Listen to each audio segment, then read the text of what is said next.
Alright, so my name is Dane Path, and this is my part of the presentation. My partner is Brandon, and this is our presentation. So we are doing ours on lethal injection. Lethal injection is obviously the injection of a drug that kills someone and is a form of capital punishment used for punishment after a crime is committed. All states that include the death penalty uh, have all adopted this lethal injection method. There's been various methods used in the past, along with electrocution, public hangings, gas chambers. This has been deemed the most humane and painless way to do it. Texas became the first state to initiate this new method. The courts believe that using lethal injection is a more humane way to bring out the death penalty to criminals who are on death row, and that's been a big controversy. Is finding the most humane and pain-free way to do it, and so far this is the best method we have yet had. So a big criticism of this is that it is in violation of the Eighth Amendment, which is cruel and unusual punishment. Inmates have claimed that this procedure may not be properly followed. Mainly, the first step of the three-drug protocol would not be administered correctly, and that first drug is if there's three drugs that you get administered into your body, the first one renders you into a pain-free state, so they can put other various chemicals into you that would be more painful. Inmates feel that because of this risk of harm, that it counts as a violation of their Eighth Amendment right of cruel and unusual punishment. And this comes from a few isolated instances where this first method was not administered completely correctly, and it didn't get them completely in a pain-free state.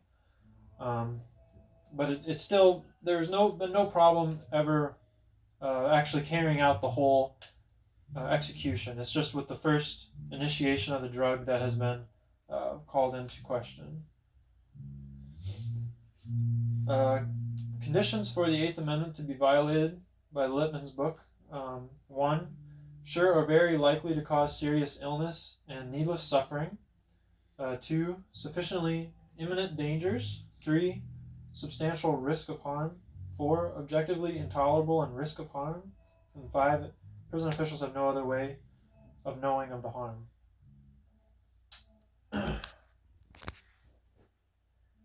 So the three-drug protocol. Up until 2009, lethal injections were administered by going through a three-drug protocol. The first drug put into the individual is put into a deep coma-like state, because the next few drugs obviously are intended to kill this inmate that are going to be a bit more painful. The main drug was used was sodium thiopental until later was replaced with pentobarbital. The second drug was a paralytic agent that restricts all muscular and skeletal movements by paralyzing the individual and stopping respiration. The main drug used is pancorium bromide, also pavulum. The third drug stops the heart and causes the actual death. The main drug that was used is potassium chloride. Some states use a single drug method just by the use of the common drug midazolam.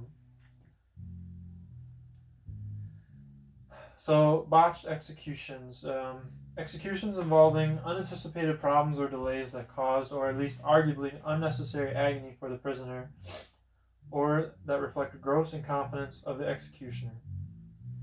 Out of 1,054 lethal injections, 75 of them were botched and had bad effects on the individual who were receiving the lethal injection, which is about 7.12% of overall. Arizona, Georgia, and Oklahoma have recently had more prolonged periods of lethal injection executions before the inmate died. And the main issue with that is the whole protocol is supposed to take a certain amount of time so that no suffering does occur. When these delays happen, it causes mental distress and the people watching, and obviously the person who's experiencing these pains. Some notable lawsuits involving lethal injection: Glossop versus Gross. This U.S. Supreme Court case out of Oklahoma argued that the first drug in the three-drug protocol midazolam does not render the prisoner in a state where they feel less pain. The court ruled in a 5-4 ruling that without an alternative solution or drug that would render them in a painless state, the state would be allowed to use the drug in the executions. Another notable lawsuit would be Bays v. Reese. Another U.S. Supreme Court case from Kentucky argued that the 3-drug protocol was defined as cruel and unusual punishment under the Eighth Amendment. And the court ruled in that case in a 7-2 decision that it was not in violation based on no evidence of any risk of severe pain from the drug use. Out of the 1,400 executions that have been performed since 1776, 1,266 of them were by lethal injection. And those other ones are the other methods that were used. That are in some states there is some variability allowed for the prisoner to choose what execution they want. The highest number of executions in a year was in 1999 with 98 executions, and the lowest number was in 1976, 78, and 1980 with 0. 55.7% of all executed since 1976 were Caucasian, and 34.4% were black. And Texas has the most executions in the U.S. with 538 executions. And here's a table here that gives all the various methods that can be used for execution. Some of these stem farther than 1976 from where we started using lethal injection. And if you... some accidents with lethal injections. Stephen, these are specific incidences where certain individuals with varying health issues suffered a little bit more due to their health problems. Stephen Peter Morin, on March 13, 1985, the execution technicians were forced to probe both of Morin's arms and one of his legs, where the needles for 45 minutes before finding a suitable vein. Elliot Rod Johnson, June 24, 1987, had a collapsed vein that nearly took an hour to complete the execution. Some other ones would be Raymond Laundrie on December 13, 1988. 2 minutes after the drugs were administered, the syringe came out of Laundrie's vein, spraying deadly chemicals across the room towards witnesses. Luckily, there is a barrier between the actual execution room and where the witnesses watched, so none got on the witnesses. Another one was Stephen McCoy on May 24th, 1989. He had a very violent reaction to these drugs. And these are all mainly outliers. That there were unforeseen instances where either faulty equipment or various health methods that were not analyzed properly that led to these unfortunate situations. Alva Campbell on November 15, 2017 did not go through with his execution. Doyle Lee Ham, despite several warnings from defense counsel that it would be impossible to find a vein in which to insert a catheter, the state went forward with the execution. It called it off after trying to find a vein after 2.5 hours.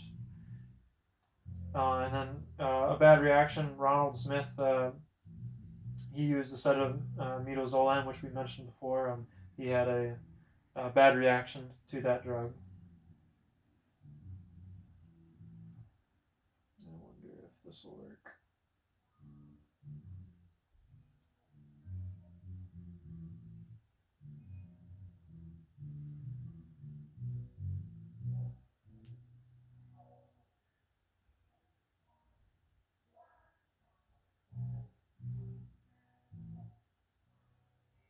If your shirt to your pants, or your pants tucked into your shirt. When you're getting big-time results from your constant contact emails, it's okay to let your mind wander. Try. The death penalty is enforced in 32 states in America, and capital offenses include things such as espionage and death resulting from aircraft hijacking. However, committing murder is by far the most common reason that people find themselves on death row. Over the years, execution methods have included everything from hanging to firing squad and even a gas chamber. But today, all 32 states that have the death penalty use lethal injection, as it's considered the most humane way to end a person's life. Let's find out. In this episode of the Infographic Show, how does lethal injection work? There have been 1,472 executions in America since 1976. Of those executions, 3 were by firing squad, 3 by hanging, 11 by gas chamber, 158 by electrocution, and 1,297 by lethal injection. Lethal injection is the practice of injecting one or more drugs into a person to cause them to die immediately. It was first developed in the United States and is now a preferred method of execution in China, Thailand, Guatemala, Taiwan, the Maldives, and Vietnam. Once the person's heart stops, death is pronounced. In most cases, this takes around 7 minutes, although if there are complications, it can sometimes take longer. So what's actually injected into a person to bring on cardiac arrest? According to the Death Penalty Information Center in Washington, D.C., the process for lethal injection in most states involves injecting 3 separate shots, all of which are delivered via intravenous drips. The first injection is an anesthetic called sodium thiopental, a strong barbiturate used to send a person into a deep unconscious state so pain cannot be felt. The drug affects a number of neurotransmitters, causing brain activity to be depressed and blocking the actions of brain receptors, therefore causing a dormant, non-reactive state, typically within 30 seconds. This anesthetic is intended to last throughout the lethal injection process, so when the following injections are administered, the person is completely unaware. The tubes used to administer the drugs are flushed clean with saline, and then the second injection, this time of pancuronium bromide, is administered.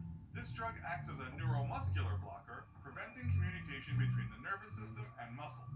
As the person has no muscular control, a state of paralysis is reached.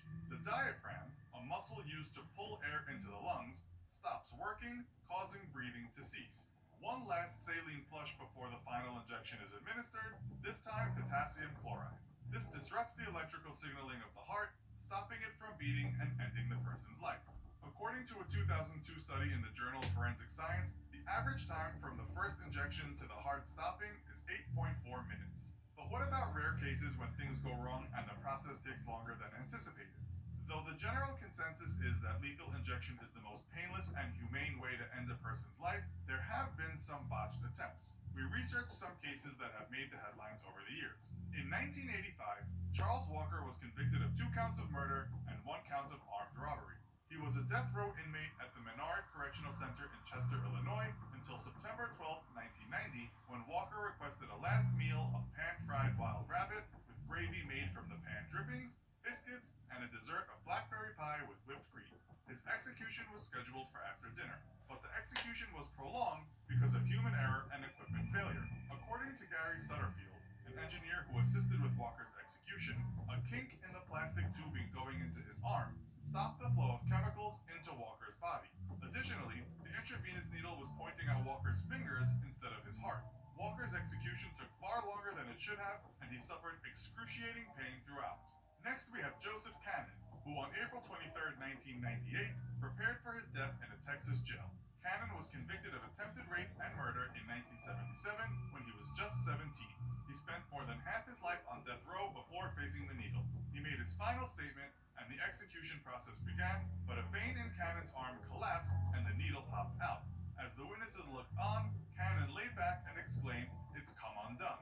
The curtains were then drawn for 15 minutes so the officials dealing with Cannon's execution could fix the problem. When they eventually reopened the curtains, Cannon made a second final statement and the execution was completed. And finally, a case that hit the headlines this year, Doyle Lee Ham, who faced the death penalty at Donaldson Correctional Facility in Bessemer, Alabama. Ham had been at Donaldson since 1987 after a jury found him guilty of shooting and killing a motel clerk during a robbery. But Ham had terminal cancer and a history of intravenous drug use, leaving his veins feeble and compromised. The attempted execution was halted after medical personnel were unable to find the vein, despite trying to insert needles in the groin, ankles, and lower legs for nearly 2 hours. Dr. Mark Heath, the doctor responsible for examining Ham, was quoted on NBC News as saying, "During this time, Mr. Ham began to hope that the doctor would succeed in obtaining IV access so that Mr. Ham could get it over with because he preferred to die rather than to continue to experience the ongoing severe pain." Ham survived to tell the tale, and it's not been confirmed whether or not he will need to face another round of injections to end his life. These are severe and unfortunate cases, and though of course they are in the minority, things do go wrong. According to the Death Penalty Information Center, a national nonprofit organization providing information and data on capital punishment, 7.12% of lethal injection executions between 1890 to 2010 were botched. Capital punishment has always been a controversial topic, and whichever execution method the state decides is most humane, it is likely there will always be the occasional problem. As we've learned today, the method of lethal injection puts a person to sleep before inducing a cardiac arrest, and most of the time, it's a straightforward procedure. A small pinprick, a combination of 3 substances, and then lights out. Can you think of a more humane method for carrying out the death penalty?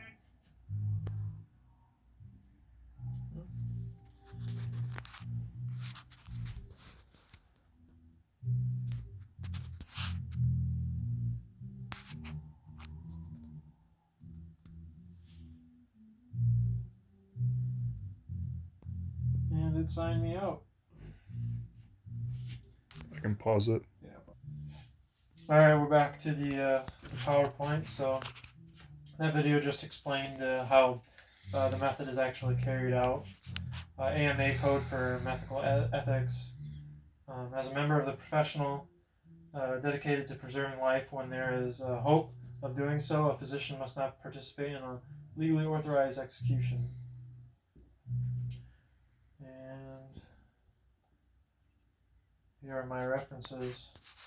So that is my half of the video on our presentation on lethal injection.